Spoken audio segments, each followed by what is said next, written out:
Hey, welcome to Socialism for All. This file is being recorded for the March 2021 edition of Socialism for All, and it's an audiobook of War and Revolution by Vladimir Lenin from 1917. If you like this video, please click the like button and the subscribe button, and consider supporting us on Patreon. There's a link to Patreon in the video description. So, this work was first published April 23, 1929 in Pravda number 93, published according to the shorthand report. It originally was a lecture delivered May 14, 1917. The source is Lenin's Collected Works, Progress Publishers, 1964, Moscow, Volume 24, translated by Isaacs Bernard, HTML markup by Brian Baggins. It's in the public domain, Lenin Internet Archive, 2005. And thanks as usual to the Marxists Internet Archive at marxists.org for hosting this file and thousands of other free Marxist texts. Please go check them out and support them if you can. I have two additional comments of my own before beginning the file.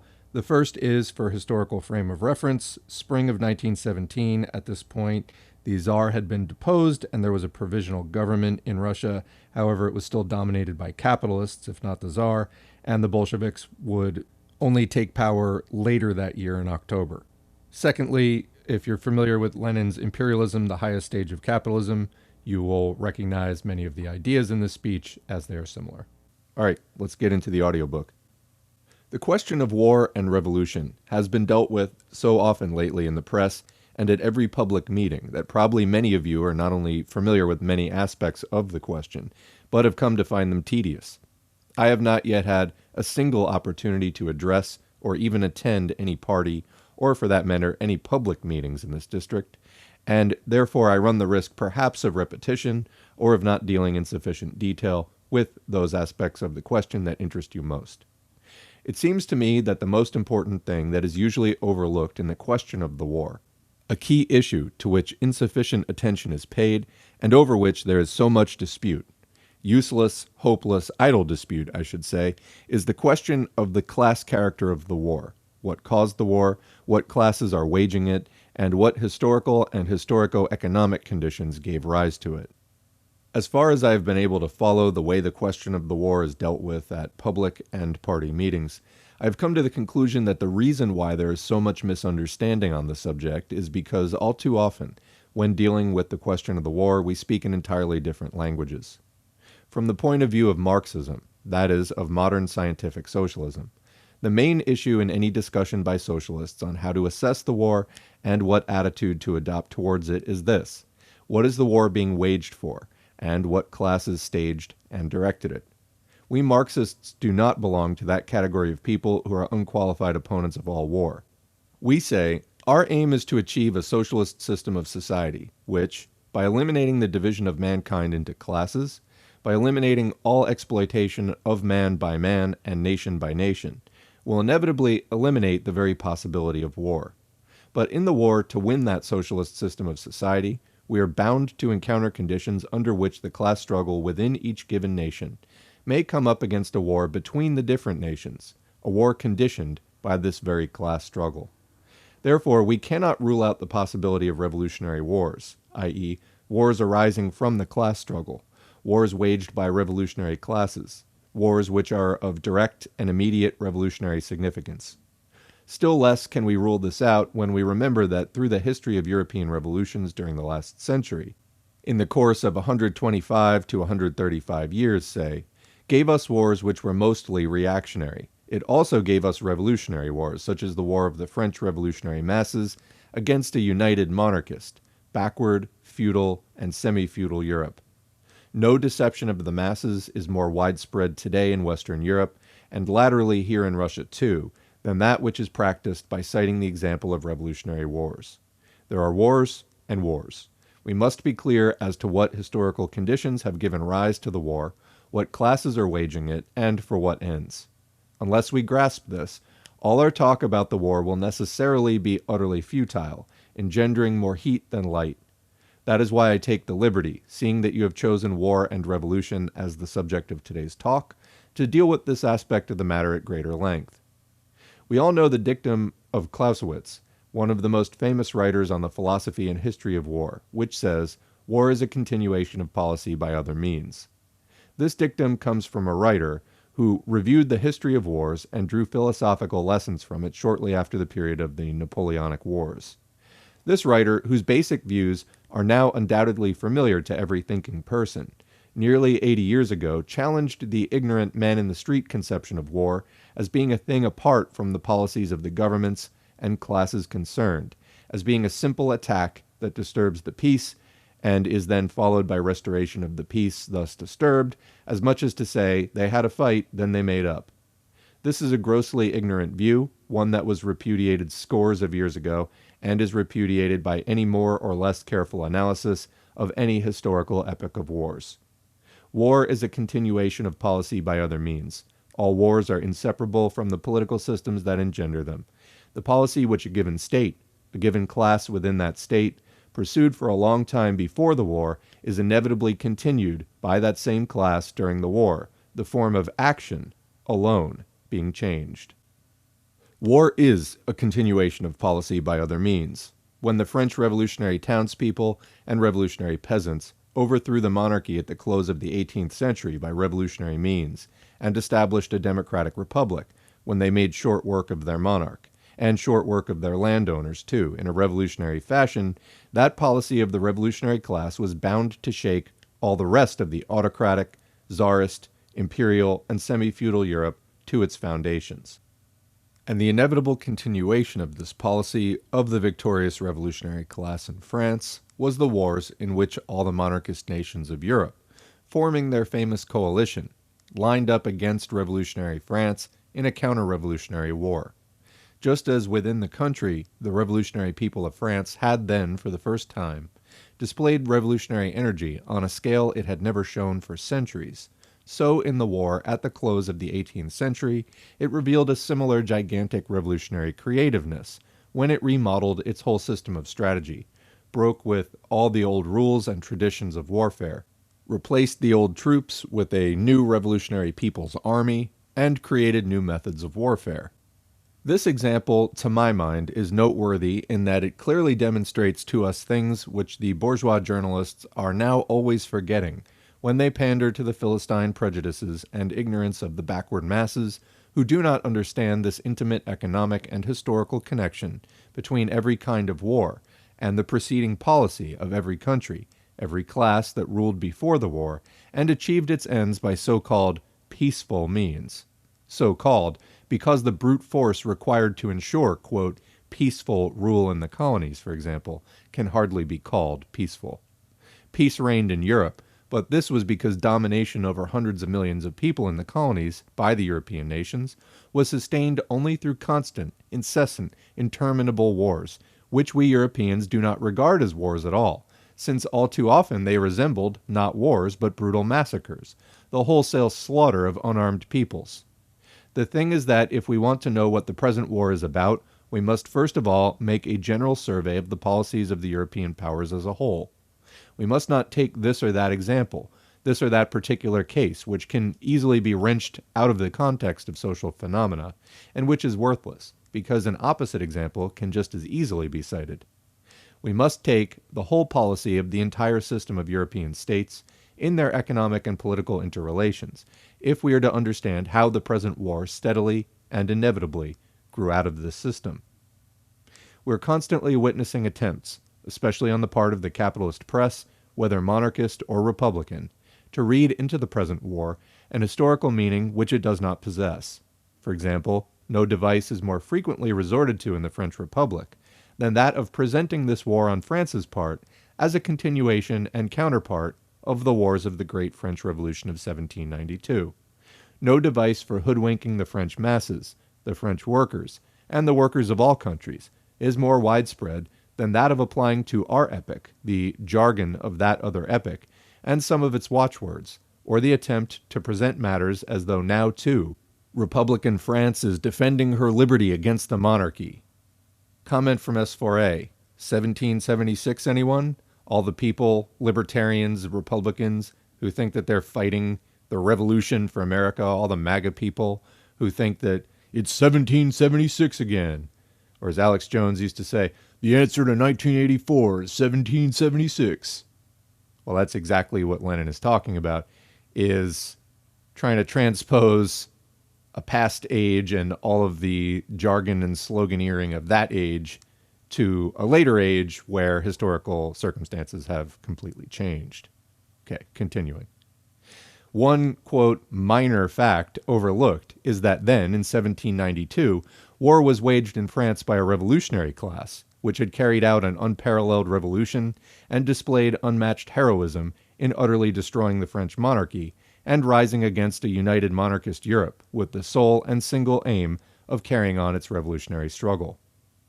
The war in France was a continuation of the policy of the revolutionary class which had carried out the revolution, won the Republic, settled accounts with the French capitalists and landowners with unprecedented vigor, and was waging a revolutionary war against a united monarchist Europe in continuation of that policy. What we have at present is primarily two leagues, two groups of capitalist powers. We have before us all the world's greatest capitalist powers, Britain, France, America, and Germany, who for decades have doggedly pursued a policy of incessant economic rivalry aimed at achieving world supremacy, subjugating the small nations, and making threefold and tenfold profits on banking capital, which has caught the whole world in the net of its influence. That is what Britain's and Germany's policies really amount to. I stress this fact. This fact can never be emphasized strongly enough, because if we forget this, we shall never understand what this war is about, and we shall then be easy game for any bourgeois publicist who tries to foist lying phrases on us. Comment from S4A. So what Lenin says here about the capitalist powers who, quote, for decades have doggedly pursued a policy of incessant economic rivalry aimed at achieving world supremacy, subjugating the small nations, and making threefold and tenfold profits on banking or financial capital. That's World War I and World War II. These were wars between imperial capitalist powers for world supremacy. That's what they were. What we have seen, for example, recently with the United States war on terror, with aggression against non-imperialist countries like Afghanistan, Iraq, etc. And that's just the more recent war on terror. I mean, prior to that, you have, U.S. aggression all around the world militarily. That is not, obviously, rivalry between imperial powers, but just merely more of the kind of like neo-colonial or imperialist aggression against the third or developing world, really just trying to subjugate it for capitalist profits. Okay, back to the text. The real policies of the two groups of capitalist giants, Britain and Germany, who, with their respective allies, have taken the field against each other, policies which they were pursuing for decades before the war, should be studied and grasped in their entirety. If we did not do this, we should not only be neglecting an essential requirement of scientific socialism and of all social science in general, but we should be unable to understand anything whatsoever about the present war. We should be putting ourselves in the power of Milyukov, that deceiver, who is stirring up chauvinism and hatred of one nation for another by methods which are applied everywhere without exception, methods which Clausewitz wrote about 80 years ago when he ridiculed the very view some people are holding today, namely that the nations lived in peace and then they started fighting. As if this were true, how can a war be accounted for without considering its bearing on the preceding policy of the given state, of the given system of states, the given classes? I repeat, this is a basic point which is constantly overlooked. Failure to understand it makes 9/10 of all war discussions mere wrangling, so much verbiage. We say, if you have not studied the policies of both belligerent groups over a period of decades so as to avoid accidental factors and the quoting of random examples, if you have not shown what bearing this war has on preceding policies, then you don't understand what this war is all about. Quick comment. This is I really like what Lenin's saying, and 100 years later, there's so many people who still haven't learned these lessons. For example, last weekend, I was listening to a debate between fellow content creator, fellow traveler, and a libertarian guy named Dan Norton, who literally runs, I shit you not, the Selfishness Project. He is an Ayn Rand devotee. Well, like all libertarians, he had absolutely no understanding of capitalism, imperialism, didn't know what the IMF was, didn't know how debt traps work, none of that. And so you get this very simplistic, like almost kindergarten level understanding of exactly what Lenin is talking about here, that war is a continuation of economic policy and just other, policies in general of a nation and a class, and who, which class is ruling that country. And then if they can't get what they want by, sort of air quotes peaceful business means, then it turns into war. Libertarians have this idiotic NAP, the non-aggression principle, where it's just you can't do things by force or fraud, which completely just sweeps away and oversimplifies, doesn't even capture how they are mangling the complete deliberate non-understanding of everything that has happened up to the moment of aggression. It's just a complete ignorance that runs like to the foundation. I don't know what else to say. But this is important because you have people like this saying that they're anti-war when they have no clue whatsoever what war even is in the modern age. If you don't understand imperialism, if you don't understand capitalism, you don't understand war, and you cannot be anti-war except in the most abstract and idealist way conceivable. War bad because force. These people need to just, really learn something and just cease doing what they're doing until they have. Lenin's words, very, very relevant. All right, continuing. These policies show us just one thing: continuous economic rivalry between the world's two greatest giants, capitalist economies.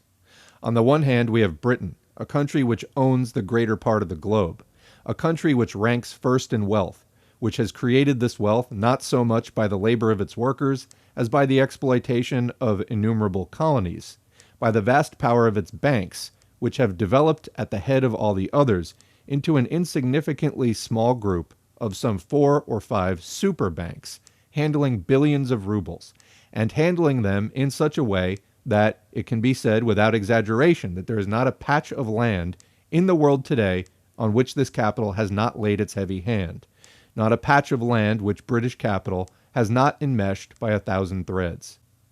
This capital grew to such dimensions by the turn of the century that its activities extended far beyond the borders of individual states, and formed a group of giant banks possessed of fabulous wealth. Having begotten this tiny group of banks, it has caught the entire world in the net of its billions. This is the sum and substance of Britain's economic policy, and of the economic policy of France, of which even French writers, some of them contributors to L'Humanité, a paper now controlled by ex-socialists, in fact, no less a man than Lenin, the well-known financial writer, stated several years before the war, France is a financial monarchy. France is a financial oligarchy. France is the world's moneylender. On the other hand, opposed to this mainly Anglo-French group, we have another group of capitalists, an even more rapacious, even more predatory one, a group who came to the capitalist banqueting table when all the seats were occupied, but who introduced into the struggle new methods for developing capitalist production, improved techniques, and superior organization which turned the old capitalism, the capitalism of the free competition age, into the capitalism of giant trusts, syndicates, and cartels. This group introduced the beginnings of state-controlled capitalist production, combining the colossal power of capitalism with the colossal power of the state into a single mechanism and bringing tens of millions of people within the single organization of state capitalism. Here is economic history, here is diplomatic history, covering several decades from which no one can get away. It is the one and only guidepost to a proper solution of the problem of war. It leads you to the conclusion that the present war, too, is the outcome of the policies of the classes who have come to grips in it, of the two supreme giants, who, long before the war, had caught the entire world, all countries, in the net of financial exploitation and economically divided the globe up among themselves. They were bound to clash, because a redivision of this supremacy, from the point of view of capitalism, had become inevitable. The old division was based on the fact that Britain, in the course of several centuries, had ruined her former competitors. A former competitor was Holland, which had dominated the whole world. Another was France, which had fought for supremacy for nearly 100 years. After a series of protracted wars, Britain was able, by virtue of her economic power, her merchant capital, to establish her unchallenged sway over the world. In 1871, a new predator appeared. A new capitalist power arose, which developed at an incomparably faster pace than Britain. That is a basic fact. You will not find a book on economic history that does not acknowledge this indisputable fact, the fact of Germany's faster development. This rapid development of capitalism in Germany was the development of a young, strong predator who appeared in the concert of European powers and said, "You ruined Holland, you defeated France, you have helped yourself to half the world. Now be good enough to let us have our fair share." And what does a fair share mean?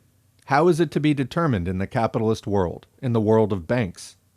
There, power is determined by the number of banks. There, power is determined in the way described by a mouthpiece of the American multimillionaires, which declared with typically American frankness and typically American cynicism, the war in Europe is being waged for world domination. To dominate the world, two things are needed: dollars and banks. We have the dollars, we shall make the banks, and we shall dominate the world. This statement was made by a leading newspaper of the American multimillionaires. I must say, there is 1,000 times more truth in this cynical statement of a blustering American multimillionaire than in thousands of articles by bourgeois liars who try to make out that this war is being waged for national interests, on national issues, and utter similar glaringly patent lies which dismiss history completely and take an isolated example like the case of the German beast of prey who attacked Belgium. The case is undoubtedly a real one. This group of predators did attack Belgium with brutal ferocity, but it did the same thing the other group did yesterday by other means and is doing today to other nations. When we argue about annexations, and this bears on the question I have been trying briefly to explain to you as the history of the economic and diplomatic relations which led up to the present war, when we argue about annexations, we always forget that these, generally, are what the war is being waged for. It is the carve-up of conquered territories, or to put it more popularly, for the division of the plundered spoils by the two robber gangs.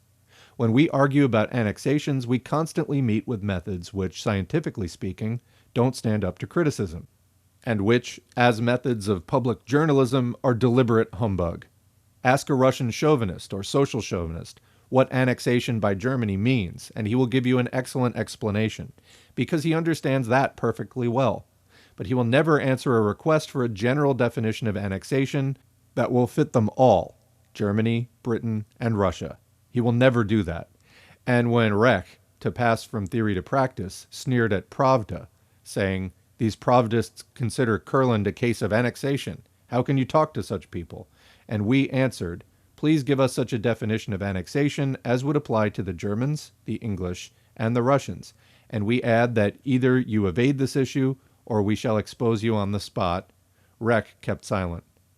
We maintain that no newspaper, either of the chauvinists in general, who simply say that the fatherland must be defended, or of the social chauvinists, has ever given a definition of annexation that would fit both Germany and Russia, that would be applicable to any side. It cannot do this for the simple reason that this war is a continuation of a policy of annexations, that is, a policy of conquest, of capitalist robbery on the part of both groups involved in the war. Obviously, the question of which of these two robbers was the first to draw the knife is of small account to us. Take the history of the naval and military expenditures of these two groups over a period of decades. Take the history of the little wars they waged before the big war.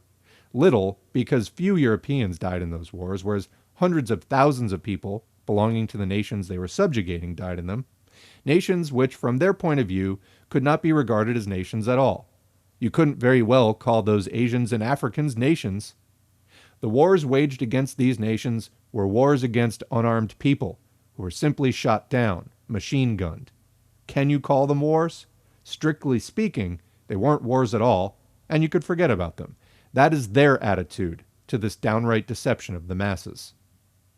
The present war is a continuation of the policy of conquest, of the shooting down of whole nationalities, of unbelievable atrocities committed by the Germans and the British in Africa, and by the British and the Russians in Persia.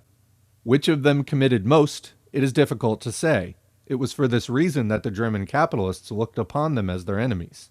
Ah, they said, you are strong because you are rich, but we are stronger. Therefore, we have the same, quote, sacred right to plunder.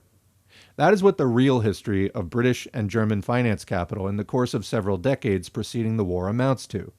That is what the history of Russo-German, Russo-British, and German-British relations amounts to.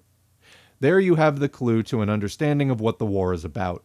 That is why the history that is current about the cause of the war is sheer duplicity and humbug. Forgetting the history of finance capital, the history of how this war had been brewing over the issue of redivision, they present the matter like this. Two nations were living at peace, then one attacked the other and the other fought back. All science, all banks are forgotten, and the people are told to take up arms, and so are the peasants who know nothing about politics. All they have to do is fight back.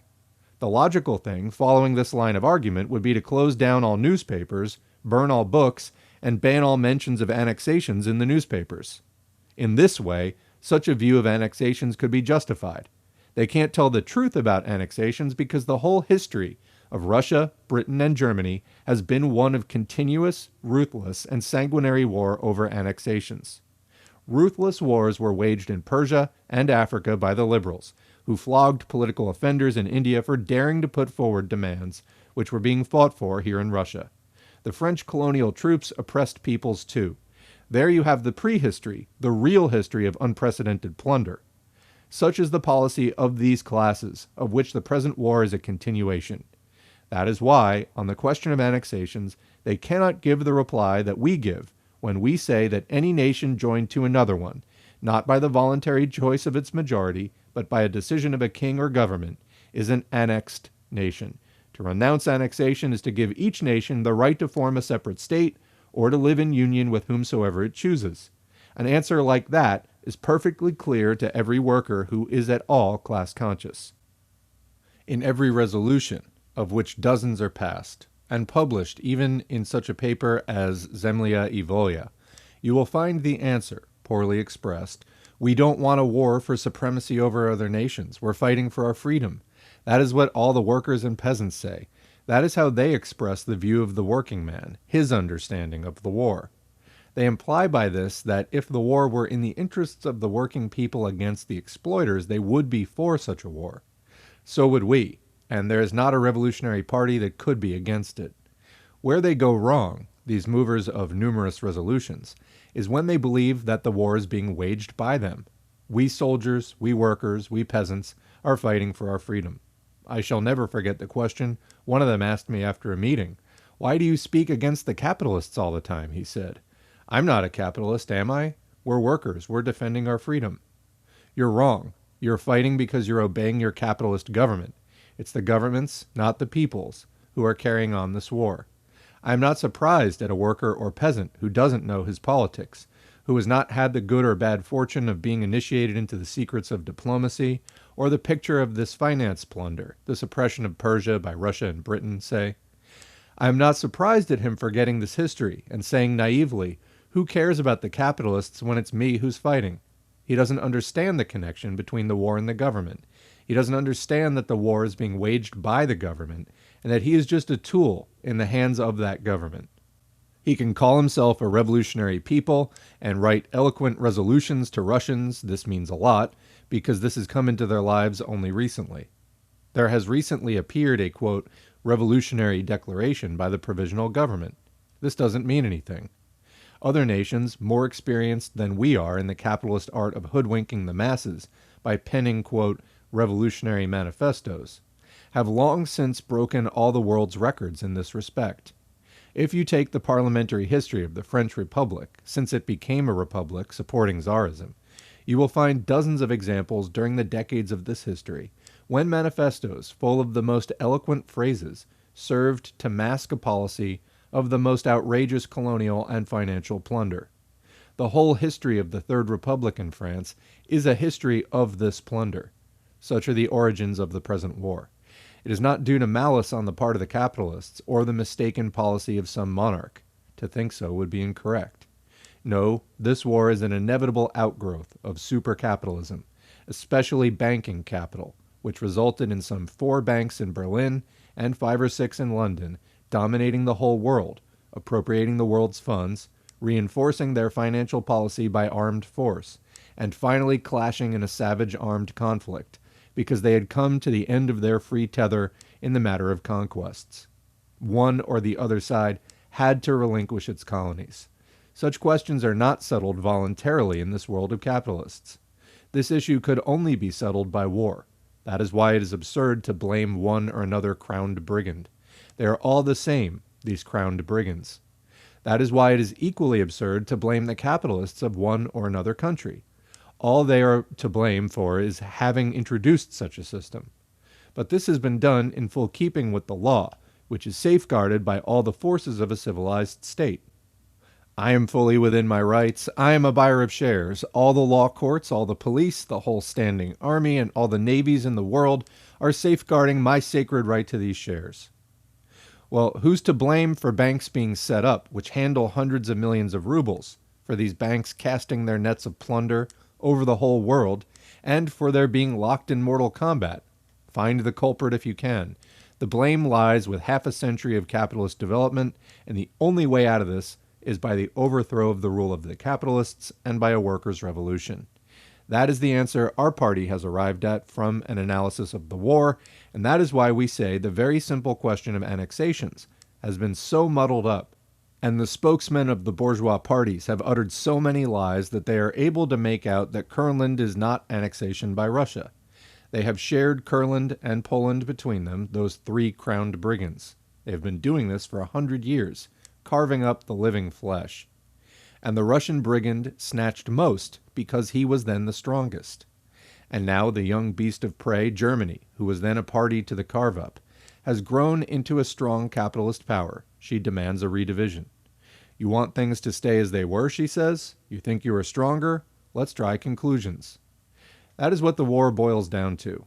Of course, the challenge, let's try conclusions, is merely an expression of the decade-long policy of plunder, the policy of the big banks.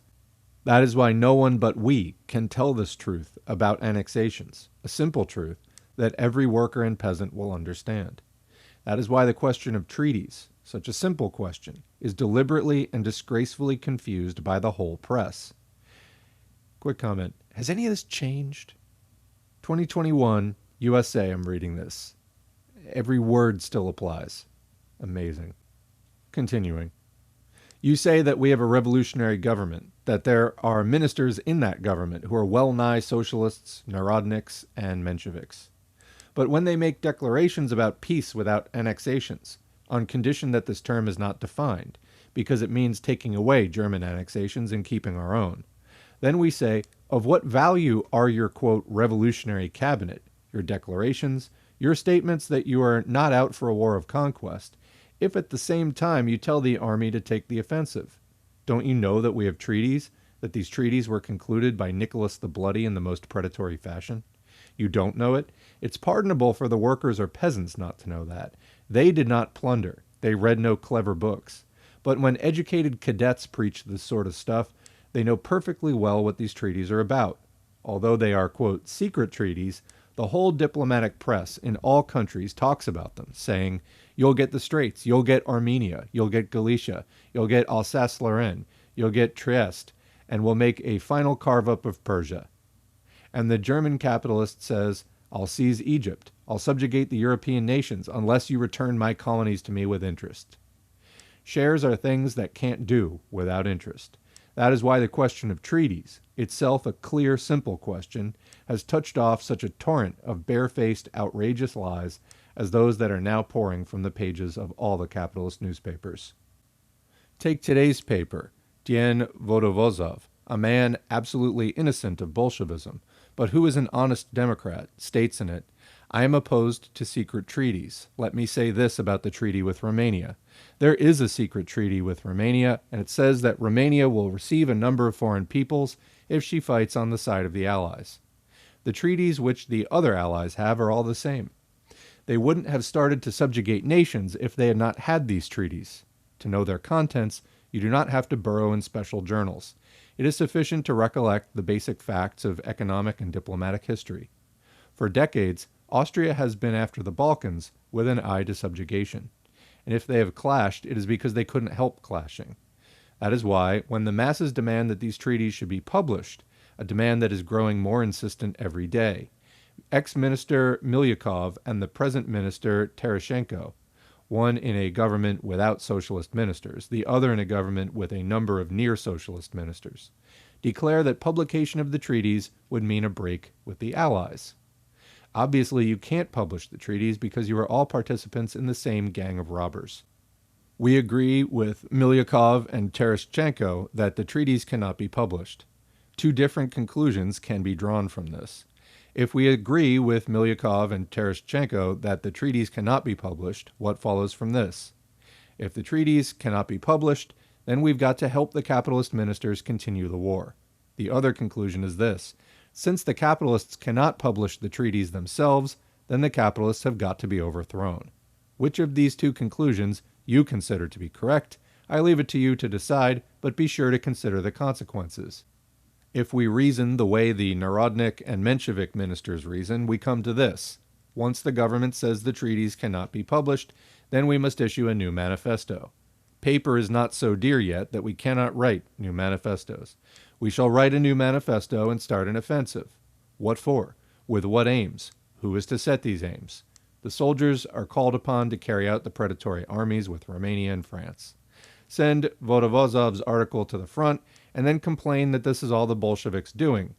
The Bolsheviks must have invented this treaty with Romania business. In that case, you would not only have to make life a hell for Pravda, but even kick Vodovozov out for having studied history. You would have to make a bonfire of all Milyukov's books, terribly dangerous books, those. Just open any book by the leader of the party of, quote, People's Freedom, by this ex-minister of Foreign Affairs. They are good books. What do they say? They say that Russia has, quote, a right to the Straits, to Armenia, to Galicia, to Eastern Prussia. He has carved them all up and even appends a map. Not only the Bolsheviks and Vodovozov will have to be sent to Siberia for writing such revolutionary articles, but Milyukov's books will have to be burnt too, because if you collected simple quotations from these books today and sent them to the front, no inflammatory leaflet would have such an inflammatory effect as this would have. It remains for me now, according to the brief plan of this talk I have sketched for myself, to touch on the question of, quote, revolutionary defensism. I believe, after what I've had the honor of reporting to you, that I may now be allowed to touch only briefly on this question. By revolutionary defensism, we mean vindication of the war on the plea that, after all, we have made the revolution. After all, we are a revolutionary people, a revolutionary democracy. But what answer do we give to that? What revolution did we make? We overthrew Nicholas. The revolution was not so very difficult compared with one that would have overthrown the whole class of landowners and capitalists. Who did the revolution put in power? The landowners and capitalists, the very same classes who have long been in power in Europe. Revolutions like this occurred there 100 years ago. The Tereshchenkos, Milyukovs, and Konovalovs have been in power there for a long time, and it doesn't matter a bit whether they have a civil list to pay their czars or whether they do without this luxury. A bank remains a bank, whether capital is invested in concessions by the hundred or not. Profits remain profits, be it in a republic or in a monarchy. If any savage country dares to disobey our civilized capital, which sets up such splendid banks in the colonies, in Africa and Persia, if any savage nation should disobey our civilized bank, we send out troops who restore culture, order, and civilization, as Lyakov did in Persia, and the French, quote, Republican troops did in Africa, where they exterminated peoples with equal ferocity. What difference does it make? We have here the same revolutionary defensism, displayed only by the unenlightened masses, who see no connection between war and the government, who do not know that this policy is sanctioned by treaties. The treaties have remained, the banks have remained, the concessions have remained. In Russia, the best men of their class are in the government, but the nature of the war has not changed a bit because of this. The new revolutionary defensism uses the great concept of revolution merely as a cloak to cover up the dirty and bloody war waged for the sake of dirty and outrageous treaties. Commenting again, I can't emphasize enough. I want to pound this into the head of every person in the United States. If we could do that, I think this is one of the main things people need to understand today. They're not seeing the connection between the war and the government. They don't know or care in some cases, but I think it's really less not caring. I think that the actions of the U.S. are covered up to a huge degree. They don't show it on the news. They don't talk about it really ever, except in the most simplistic terms. We communists need to fight against that. We really need to expose the true nature of empire. I really think if we embark on a really serious campaign of education on that, this actually could make a sincere difference. Okay, continuing. The Russian Revolution has not altered the war, but it has created organizations which exist in no other country, and were seldom found in revolutions in the West. Most of the revolutions were confined to the emergence of governments of our Tereshchenko and Konovalov type, while the country remained passive and disorganized. The Russian Revolution has gone further than that. In this, we have the germ of hope that it may overcome the war. Besides the government of, quote, near-socialist ministers, the government of imperialist war, the government of offensive, a government tied up with Anglo-French capital. Besides this government, and independent of it, we have all over Russia a network of Soviets of workers, soldiers, and peasants' deputies. Here is a revolution which has not said its last word yet. Comment, indeed. We would see that just a few months after this speech. Here is a resolution which Western Europe, under similar conditions, has not known. Here are organizations of those classes which really have no need for annexations, which have not put millions in the banks, and which are probably not interested in whether the Russian Colonel Lyakov and the British Liberal ambassador divided Persia properly or not. Here is the pledge of this revolution being carried further, i.e., that the classes which have no interest in annexations, and despite the fact that they put too much trust in the capitalist government, despite the appalling muddle and appalling deception contained in the very concept, revolutionary defensism, despite the fact that they support the war loan, support the government of imperialist war, despite all this, have succeeded in creating organizations in which the mass of the oppressed classes are represented. These are the Soviets of workers, soldiers, and peasants' deputies, which, in very many local areas in Russia, have gone much further than the Petrograd Soviet in their revolutionary work. It is only natural, because in Petrograd we have the central authority of the capitalists.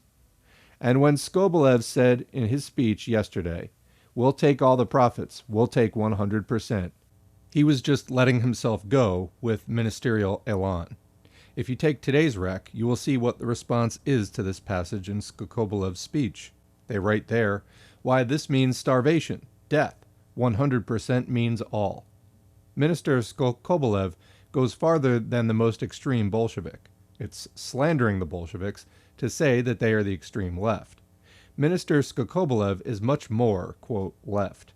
They called me all the ugly names they could think of, saying that I wanted to take their last shirt from the capitalists.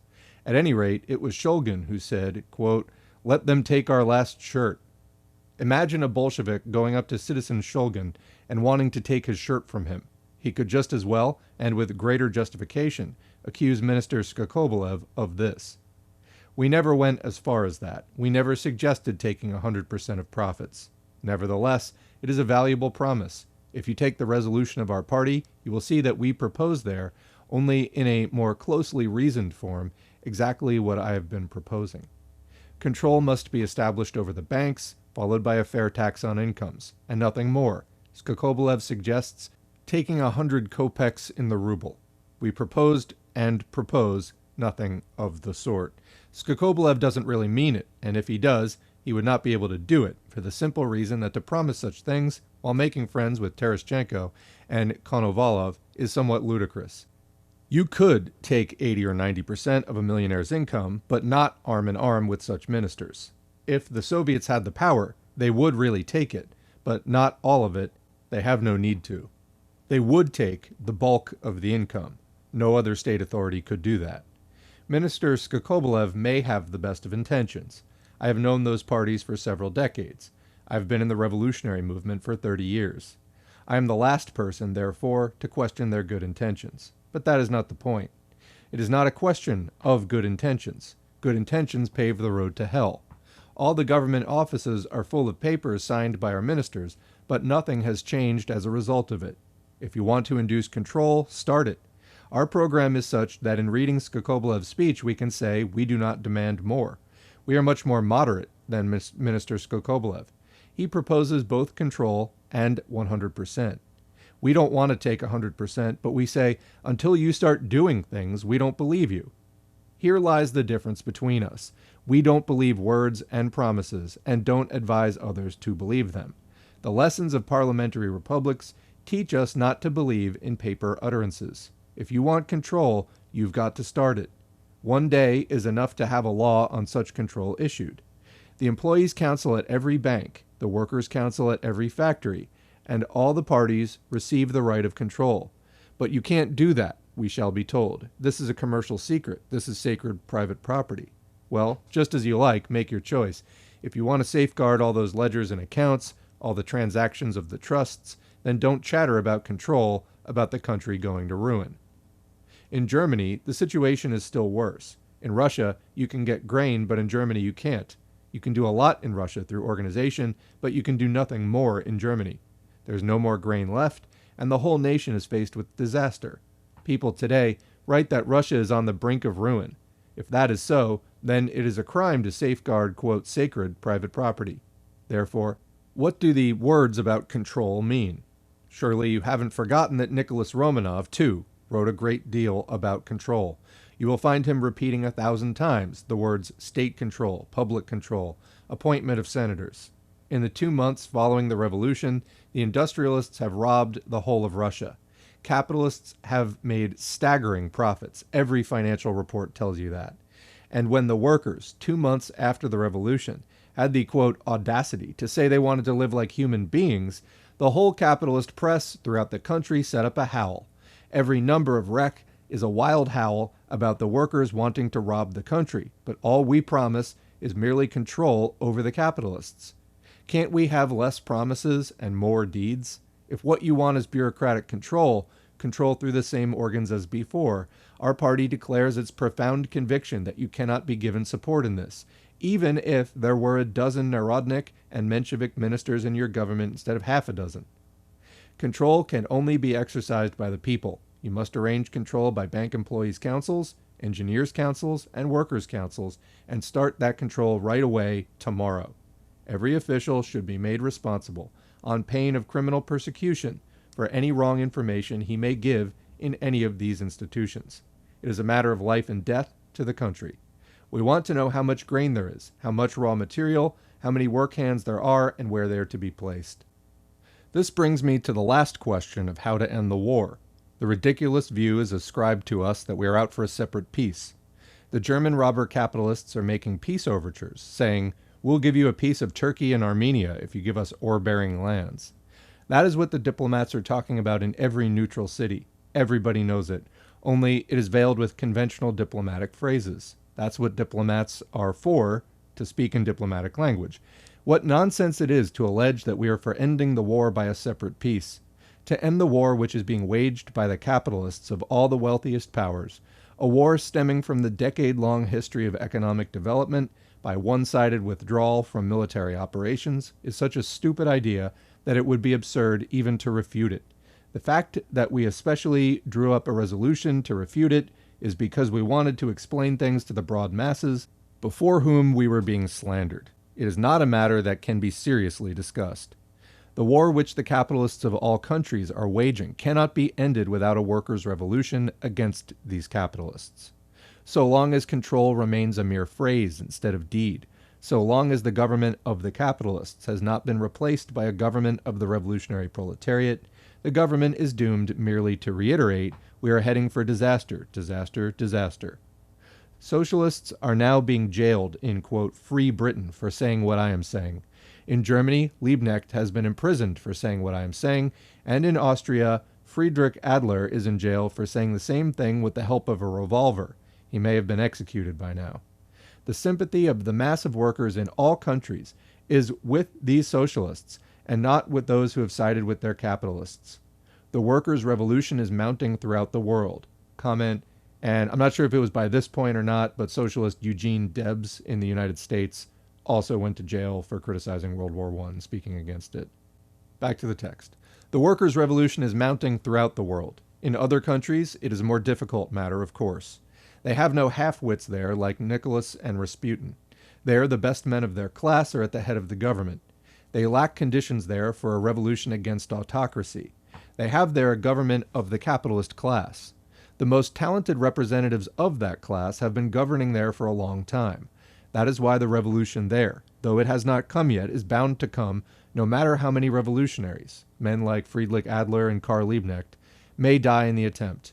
The future belongs to them, and the workers of all countries follow their lead. The workers in all countries are bound to win. On the question of America entering the war, I shall say this. People argue that America is a democracy. America has the White House. I say slavery was abolished there half a century ago. The anti-slave war ended in 1865. Since then, multimillionaires have mushroomed.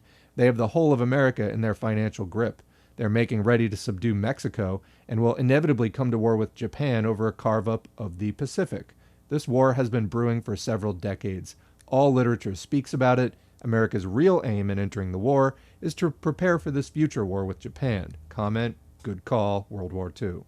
The American people do enjoy considerable freedom, and it is difficult to conceive them standing for compulsory military service, for the setting up of an army pursuing any aims of conquest, a struggle with Japan, for instance.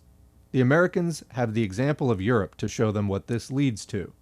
The American capitalists have stepped into this war in order to have an excuse, behind a smokescreen of lofty ideals, championing the rights of small nations for building up a strong standing army.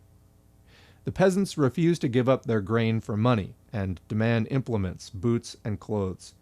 There is a great measure of profound truth in this decision. Indeed, the country has reached a stage of ruin when it now faces the same situation, although to a less intensive degree, that other countries have long been facing, a situation in which money has lost its value. The rule of capitalism is being so strongly undermined by the whole course of events that the peasants, for instance, refuse to accept money. They say, what do we want money for? And they're right. The rule of capitalism is being undermined not because somebody is out to seize power. Seizure of power would be senseless. It would be impossible to put an end to the rule of capitalism if the whole course of economic development in the capitalist countries did not lead up to it. The war has speeded up this process, and this has made capitalism impossible. No power could destroy capitalism if it were not sapped and undermined by history. And now we see this clearly demonstrated. The peasant expresses what everybody sees, that the power of money has been undermined. The only way out is for the Soviets to agree to give implements, boots, and clothes in exchange for grain. This is what we're coming to. This is the answer that life dictates. Without this, tens of millions of people will go hungry, without clothes and boots. Tens of millions of people are facing disaster and death. Safeguarding the interests of the capitalists is the last thing that should bother us. The only way out is for all power to be transferred to the Soviets, which represent the majority of the population. Possibly mistakes may be made in the process. No one claims that such a difficult task can be disposed of offhand. We do not say anything of the sort. We are told that we want the power to be in the hands of the Soviets, but they don't want it. We say that life's experience will suggest this solution to them, and the whole nation will see that there's no other way out. We do not want a seizure of power, because the entire experience of past revolutions teaches us that the only stable power is the one that has the backing of the majority of the population. Seizure of power, therefore, would be adventurism, and our party will not have it. If the government will be a government of the majority, it may perhaps embark on a policy that will prove at first to be erroneous, but there is no other way out. We shall then have a peaceful policy shift within the same organizations. No other organizations can be invented. That is why we say that no other solution of the question is conceivable. How can the war be ended? If the Soviets were to assume power and the Germans continued the war, what would we do then? Anyone interested in the views of our party could have read in Pravda the other day an exact quotation of what we said abroad as far back as 1915, namely, that if the revolutionary class in Russia, the working class, comes to power, it will have to offer peace, And if our terms are rejected by the German capitalists or by the capitalists of any other country, then that class will stand wholly for war. We are not suggesting that the war be ended at one blow. We do not promise that. We preach no such impossible and impracticable thing as that the war can be ended by the will of one side alone. Such promises are easy to give, but impossible to fulfill. There's no easy way out of this terrible war. It has been going on for 3 years. You will go on fighting for 10 years, unless you accept the idea of a difficult and painful revolution. There is no other way out. We say, the war which the capitalist governments have started can only be ended by a workers' revolution. Those interested in the socialist movement should read the Basel Manifesto of 1912, adopted unanimously by all the socialist parties of the world, a manifesto that was published in our newspaper Pravda, a manifesto that can be published now in none of the belligerent countries, neither in, quote, Free Britain, nor in Republican France, because it said the truth of war before the war. It said that there would be war between Britain and Germany as a result of capitalist competition. It said that so much powder had accumulated that the guns would start shooting of their own accord. It told us what the war would be fought for, and said that the war would lead to a proletarian revolution. Therefore, we tell those socialists who signed this manifesto, and then went over to the side of their capitalist governments, that they have betrayed socialism. There has been a split among the socialists all over the world. Some are in ministerial cabinets, others in prison. All over the world, some socialists are preaching a war buildup, while others, like Eugene Debs, the American Babel, who enjoys immense popularity among the American workers, say, I'd rather be shot than give a cent towards the war. I'm willing to fight only the proletariat's war against the capitalists all over the world. That is how the socialists have split throughout the world. The world's social patriots think they are defending their country. They are mistaken. They are defending the interests of one band of capitalists against another. We preach proletarian revolution, the only true cause, for which scores of people have gone to the scaffold, and hundreds and thousands have been put into prison. These imprisoned socialists are a minority, but the working class is for them. The whole course of economic development is for them. All this tells us that there is no other way out. The only way to end the war is by a workers' revolution in several countries. In the meantime, we should make preparations for that revolution. We should assist it. For all its hatred of war and desire for peace, the Russian people could do nothing against the war, so long as it was being waged by the Tsar, except work for a revolution against the Tsar and for the Tsar's overthrow. And that is what happened. History proved this to you yesterday and will prove it to you tomorrow. We said long ago that the mounting Russian Revolution must be assisted. We said that at the end of 1914. Our Duma deputies were deported to Siberia for this, and we were told, you are giving no answer. You talk about revolution when the strikes are off, and when the deputies are doing hard labor, and when you haven't a single newspaper. And we were accused of evading an answer. We heard those accusations for a number of years. We answered, you can be indignant about it, but so long as the Tsar has not been overthrown, we can do nothing against the war. And our prediction was justified. It is not fully justified yet, but it has already begun to receive justification. The revolution is beginning to change the war on Russia's part. The capitalists are still continuing the war, and we say, until there is a workers' revolution in several countries, the war cannot be stopped, because the people who want that war are still in power. We are told, in a number of countries, everything seems to be asleep. In Germany, all the socialists, to a man, are for the war, and Liebknecht is the only one against it. To this I say, this only one, Liebknecht, represents the working class. The hopes of all are in him alone, in his supporters, in the German proletariat. You don't believe this? Carry on with the war then. There is no other way. If you don't believe in Liebknecht, if you don't believe in the workers' revolution, a revolution that is coming to a head, if you don't believe this, then believe the capitalists. Nothing but a workers' revolution in several countries can defeat this war. The war is not a game. It is an appalling thing, taking toll of millions of lives, and it is not to be ended easily. The soldiers at the front cannot tear the front away from the rest of the state and settle things their own way. The soldiers at the front are a part of the country. So long as the country is at war, the front will suffer along with the rest. Nothing can be done about it. The war has been brought about by the ruling classes, and only a revolution of the working class can end it. Whether you will get a speedy peace or not depends on how the revolution will develop. Whatever sentimental things may be said, however much we may be told, Let us end the war immediately. This cannot be done without the development of the revolution. When power passes to the Soviets, the capitalists will come out against us. Japan, France, Britain, the governments of all countries will be against us.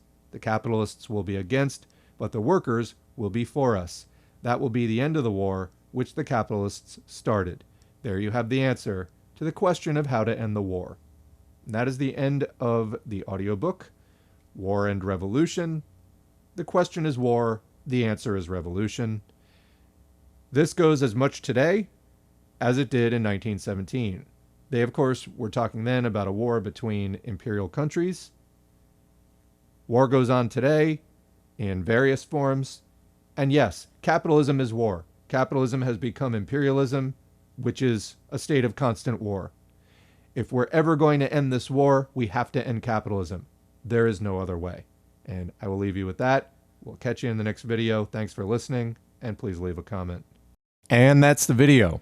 Thanks to our current patrons whose names are on the screen. If you'd like to get your name on the screen or just support us financially, you can go to patreon.com/socialismforall and sign up for a monthly donation. You can also follow us at facebook.com/socialism4all. Used to have a page at FOR all, and it got throttled to death by Zuck. Here on YouTube, please click the like button, subscribe button, and the notifications bell. Please leave a comment if you can, and please share our video wherever you're online, your Twitter feed, your Discord servers, Reddit subs, etc. All of that helps more people to see this content, whether it's in the YouTube algorithm or just posting it on other sites. All of that's helpful. All of you out there supporting and promoting this content makes it all go that much more smoothly. We need to end capitalism, normalize talking about socialism today, and it's really kind of our only hope for a better tomorrow. Thanks for all you do, and we will catch you in the next video.